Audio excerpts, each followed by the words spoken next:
Hey everyone, welcome to this episode of Context is King. I'm Rebecca Brayton, and with me as always is WatchMojo founder and CEO Ashkan Karbasfrooshan to discuss what entrepreneurs can expect from investors, I assume in 2020.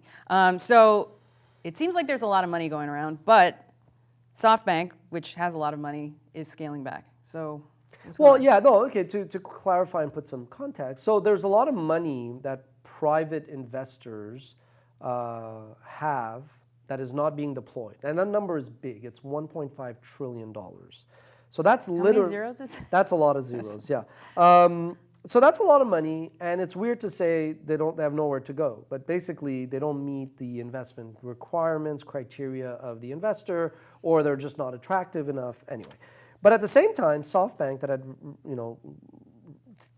taken like $100 billion fund, they're apparently, in an article on Axios, they're scaling back. Now, these things are actually, I feel, are like the difference between macro and micro. At the macro level, it's true.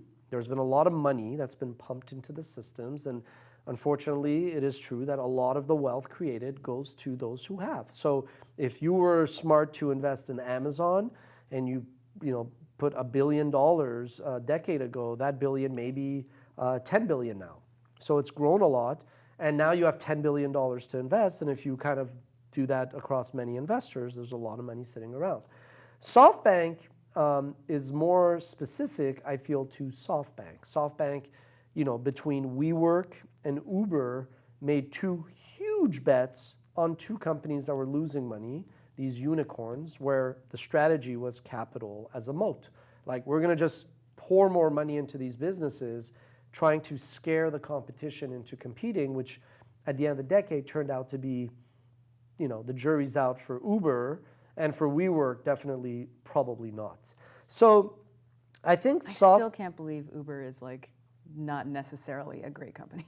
Well, it's a great idea product, but I think the reason why they were able to get so much market share was just because they were pissing money away. So once you build a very unprofitable model, it's really hard to put the genie back in the bottle. You can't go back and be like, you were getting this, now you're getting that, or you were charging this, but you should charge that. And that's just, you got to condition your supply chain. You got to condition your stakeholders to understand things, and I think in this case they've cornered themselves. But so SoftBank had basically issued term sheets, and they were going to invest in all these vehicles, and then lo and behold, everything changed, and they pulled the term sheets. And I think that's just more them trying to wrap their minds around how much of a, cluster WeWork is.